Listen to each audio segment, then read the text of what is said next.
saya kenalnya tahunnya senior ya. Saya dulu sering mungkin lupa KMPI dulu Pak ya. Dan selamat dengan Sadik, Pak Sadikin administrasi. Perkenalkan, saya Galia Pertanjung, salah satu anggota Bawaslu Provinsi Jawa Timur. Di sebelah kanan saya Pak Muhammad Ramli. Kalau saya divisinya pencegahan Binmas Parmas, yang juga menangani terkait dengan MOU ini. Nah, ini di divisi saya. Di kita ada 5 komisioner, yang satunya ada Pak Hari Turmanto selaku anggota merangkap sebagai ketua. Terus ada Pak Ebin Marwi, saat ini ada kegiatan beserta Komisi 1 DPRD Provinsi Jawa Timur dan Pemprov di Bali. Ada juga satunya Pak Mustafa Hamdia, mungkin ada kegiatan di kantor ini juga. Di sini juga ada Pak Abang, masa di bawah. Ada Pak Abang, ada 2 staf kami, ada Mbak Sinta, ada juga Mbak Ratna dan Mas Rido. Kalau di sini ini ada staf PNS, ada staf apa istilahnya PNS dan PNS juga, staf sebagai honorer. Nah, syukur alhamdulillah ada kedatangan audiensi KPAD dengan Bawaslu Kalimantan Timur.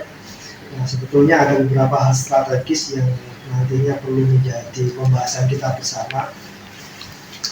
Syukur KPAD sudah terbentuk menjelang kampanye, karena bentar lagi tahapan kampanye akan bergulir.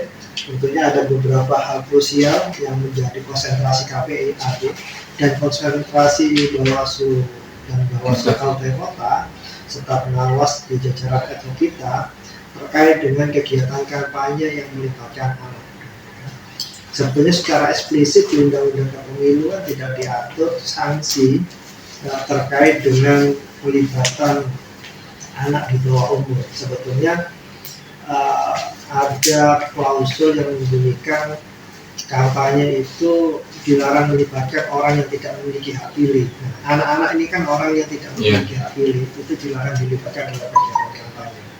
Mudah-mudahan nanti ke depan ada bunyi di dalam PKPU. Syukur-syukur kalau kemudian KPAD secara nasional atau Republik Indonesia memberikan masukan kepada KPU agar dimuat di dalam peraturan KPU terkait dengan larangan-larangan pelibatan anak sekaligus sanksi. Sebelum-sebelumnya ada larangan, tidak ada sanksinya, Pak. Jadi setidaknya ini akan menjadi catatan KPAD yang terkonsentrasi untuk melindungi anak-anak. Sebetulnya memang anak-anak ini ya tidak layak gitu kan kalau kemudian diikutkan dalam kegiatan kampanye, apalagi biasanya mereka itu hadir di kampanye rapat umum, dikasih kaos, beberapa pengalaman kita gitu kan, tiba-tiba kepanasan, dipanas-panasan gitu kan. Anak-anak ini kan waktunya belajar, waktunya bermain, tidak pada posisi dipaksa untuk hadir dalam kegiatan kampanye. Sebetulnya bukan hanya pada kampanye rapat umum, pertemuan terbatas dan tatap muka, tapi kita juga akan terkonsentrasi pelibatan anak, memanfaatkan anak-anak melalui iklan-iklan kampanye yang akan dibuat oleh partai politik. Jadi kadang anak ini kan mudah untuk dieksploitasi, karena akan menjadi salah satu hal yang menarik ketika iklan atau informasi-informasi ketika melibatkan anak-anak. Nah, ini juga akan menjadi konsentrasi Bawaslu. Beberapa waktu lalu Bawaslu juga sempat menegur ada spanduk, baliho atau iklan yang menampilkan anak di bawah umur. Dalam artian anak di bawah umur itu orang yang masih belum memiliki hak pilih. Nah, maksimal hak pilih itu kan 17 tahun atau kurang dari 17 tahun tapi pernah kawin, sudah menikah, itu bisa memiliki hak pilih. Nah, ketika belum usia 17 tahun atau belum pernah menikah, 17 ke bawah, itu kita klasifikasikan sebagai anak-anak yang belum boleh diikutkan dalam kegiatan kampanye. Nah, sebetulnya posisinya KPAD ini ada peran untuk juga mengedukasi partai politik, karena pelakunya ini kan partai politik. Jadi sasaran utama adalah partai politik. Mudah-mudahan ke depan ada pertemuan antara Bawaslu, partai politik, dan KPAD yang konsentrasi membahas terkait dengan anak, untuk perlindungan anak-anak dalam kegiatan kampanye. Nah, ini Pak Yusuf, Kepala Sekretariat Bawaslu Kalimantan Timur. Kalau di Bawaslu ini selain ada ketua yang membidangi teknis kelembagaan, di sini ada sekretariatan yang dikepalai oleh Pak Yusuf selaku Kepala Sekretariat. Nah, ini pengantar saya. Ini ada MOU yang nantinya akan menjadi konsentrasi Pak Rami Divisi Hukum untuk mengkaji terkait dengan MOU apa. Sekretariat Bawaslu Kalimantan Timur, nanti para rekan yang mendampingi masing-masing dari Komisi Pidana dan Komisi Bawaslu Kalimantan Timur. Terima kasih karena sudah bisa bertemu hari ini dalam sebuah momentum yang tepat dan juga sangat strategis, karena menjelang tahapan-tahapan yang sangat akan mobilisasi massa. Kita akan menuju di bulan November ya, dan sudah jelaskan oleh Mas Gale ada beberapa aturan-aturan yang terkait dengan anak dan juga di mana batasan-batasannya. Soal kampanye semoga lebih jauh diurai oleh Gale. Kalau saya sih kan sebenarnya selain ada aturan pelanggaran, sebenarnya ada ruang juga sebenarnya yang perlu kita dorong sebenarnya. Tapi utama yang punya potensi besar kalau khusus pelanggaran ya belum di kami ada butuh data dan misalnya definisi apa sih, termasuk kekerasan anak yang jelas melibatkan iya kan, tapi apakah ada unsur lainnya kan yang masuk diskriminasi dalam macam-macam dalamnya ada diskriminasi ada kekerasan. Nah, itu yang mengetahui batasan-batasan kan tentu kawan-kawan yang ada di Komisi Perlindungan Anak ini. Nah, memang tantangannya terutama kalau kampanye sih, karena ibunya ikut kampanye, itu alasannya ibunya ikut kampanye tidak ada yang merawat atau menemani di rumah atau mau dia ikutkan. Nah, udah ada beberapa misalnya partai politik itu misalnya dengan ada ruang permainan dibuat di samping satu kawasan dengan tempat atau lokasi kampanye, itu biasanya yang sedikit ada kemajuan. Nah, apakah pola seperti itu perlu kawan juga kaji, karena tadi batasan-batasan seperti apa yang itu sudah layak atau memang boleh dibolehkan seperti itu kan. Nah, kalau tidak boleh bisa kita kasih masukan, nanti kita kasih pandangan atau teguran ke peserta pemilu kan. Itu soal solusi yang paling dikit yang soal kreatif dikit itu kan. Ada ruang dikit tempat main. Nah, apa itu sudah dan batasan-batasan perlindungan dan tidak ada unsur mengarah kekerasan itu dibolehkan dalam konsep perlindungan anak. Nah, yang lainnya memang tapi kawan-kawan perlu lakukan adalah soal bagaimana ini kan kampanye itu adalah sebuah meyakinkan para pemilih untuk mendorong sebuah program kalau dia terpilih.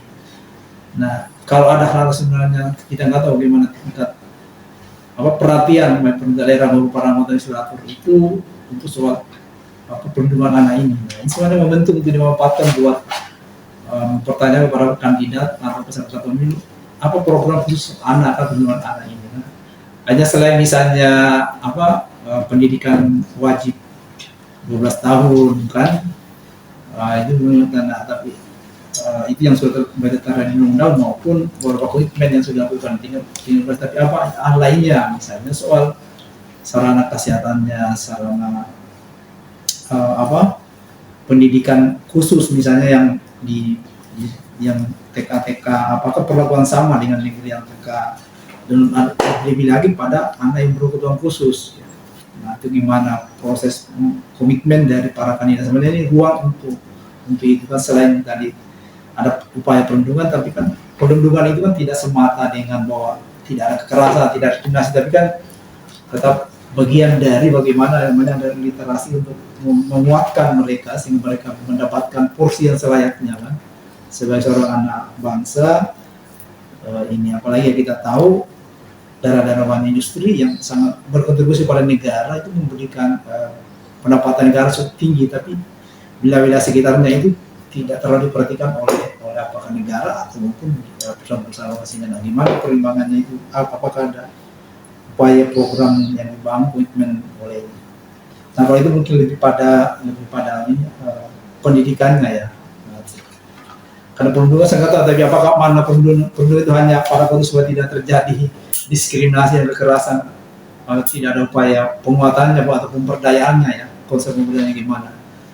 Nah, ini yang juga perlu kita diskusikan, sehingga ketika kita misalnya ada ketemu bakal calon, kan misalnya nanya gimana tuh soal secara khusus program pemberdayaan anak kan, pada masa-masa tertentu yang terpencil.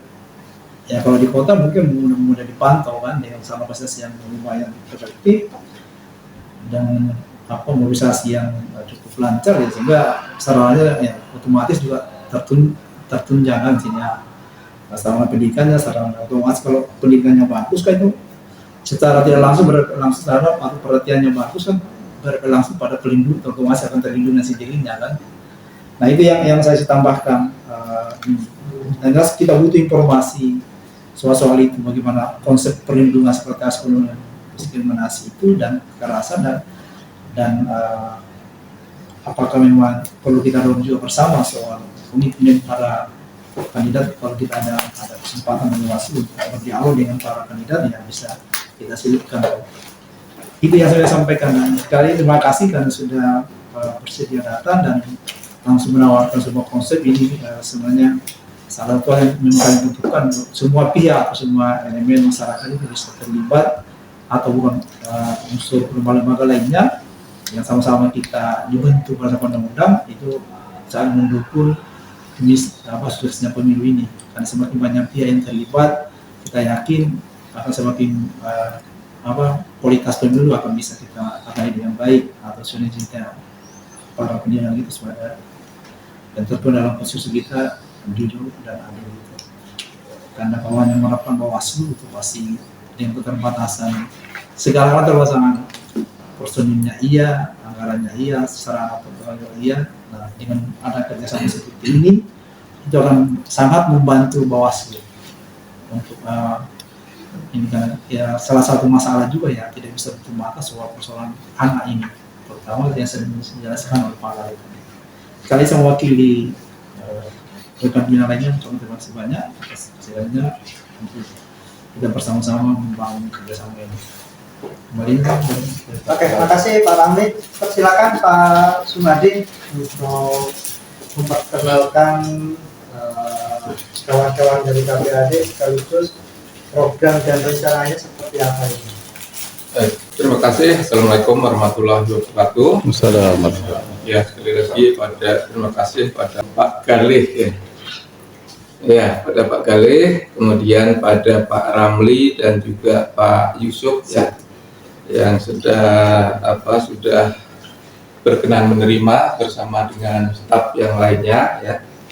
Alhamdulillah kami di sini ada 4 orang yang bisa bersama-sama. Jadi di sini ada Bang Said selaku wakil ketua, kemudian yang ganteng di sebelah saya ini kebetulan seorang psikolog, dan nama lengkapnya Mirajul Akbar ya. Ada Akbarnya sama. Ya, sama-sama Akbar ya, jadi ada Akbarnya. Kemudian sebelah saya kira tidak asing lagi ya, cukup dikenal di lingkungan Bawaslu kelihatannya, Mas Sadikin, dan keahliannya beliau itu di bidang bahasa. Dan barusan kelihatannya juga sedang manggung ya, sedang diundang salah satu sekolah untuk membahas tentang bahasa. Jadi kami sebetulnya cukup lengkap. Kalau Pak Said ini memiliki background keagamaan, kemudian Mas Akbar psikolog, Mas Sadikin itu bahasa, saya sendiri sebetulnya yang dari ilmu sosial dan ilmu politik. Ada satu lagi Bu Kasma itu yang memang secara khusus di bidang hukum. Jadi kami kelima-limanya itu dengan memiliki background yang berbeda-beda. Nah, kami juga didampingi 2 orang anggota staf lainnya. Ini satu Mbak Yuli, kemudian satu ada Mbak Andini ya. Jadi kami berenam untuk hari ini. Dan tadi Pak Galih dan Pak Ramli sudah menyampaikan beberapa hal kaitannya dengan rencana yang akan kita lakukan bersama ya, kaitannya upaya-upaya untuk melakukan pengawasan pemilu, dan kami lebih men-stressing barangkali pada hal-hal yang terkait dengan anak ya. Nah, kalau kami mencermati dari beberapa pelanggaran terhadap penyalahgunaan anak untuk kampanye ini, sebetulnya ada beberapa unsur. Jadi yang pertama bisa saja itu dilakukan oleh partai politik. Lalu mungkin saja juga dilakukan oleh caleg-caleg, misalnya caleg-caleg untuk melakukan pelibatan di dalam memasang atribut-atribut partai ataupun atribut caleg. Itu kan juga bisa saja itu dilakukan langsung oleh para caleg. Kemudian tidak menutup kemungkinan untuk pelanggaran ini juga dilakukan oleh penyelenggara pemilu itu sendiri. Misalnya apakah mungkin ada anak yang terlibat di dalam pelipatan suara-suara dan lain sebagainya. Nah, ini yang kita belum tahu untuk saat ini seperti apa, tapi paling tidak kita ada pola-pola pencermatan terhadap 3 unsur penyelenggara pemilu itu paling tidak, yang dimana masing-masing nanti akan memiliki peran yang saya yakin itu akan berbeda.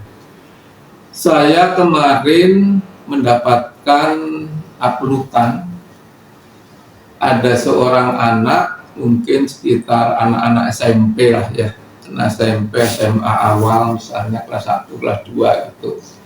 Nah, itu dengan dia bernyanyi, tapi dengan nyanyian itu mendiskreditkan salah satu kontestan pemilu atau salah satu calon presiden misalnya. Nah, itu kan juga saya yakin betul dari lirik lagunya itu kayaknya tidak mungkin itu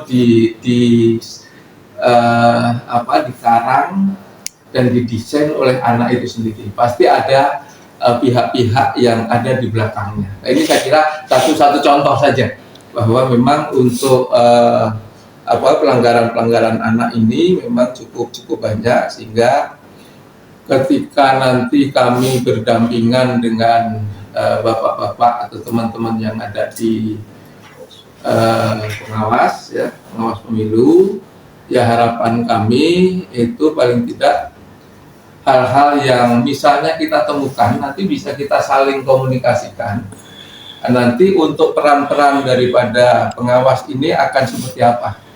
Apakah nanti memiliki kapasitas untuk melakukan penindakan misalnya terhadap misalnya pelanggaran itu ya, atau mungkin juga untuk memiliki kewenangan untuk menegur ataupun memproses yang lainnya misalnya. Saya kira ini nanti kita coba rumuskan.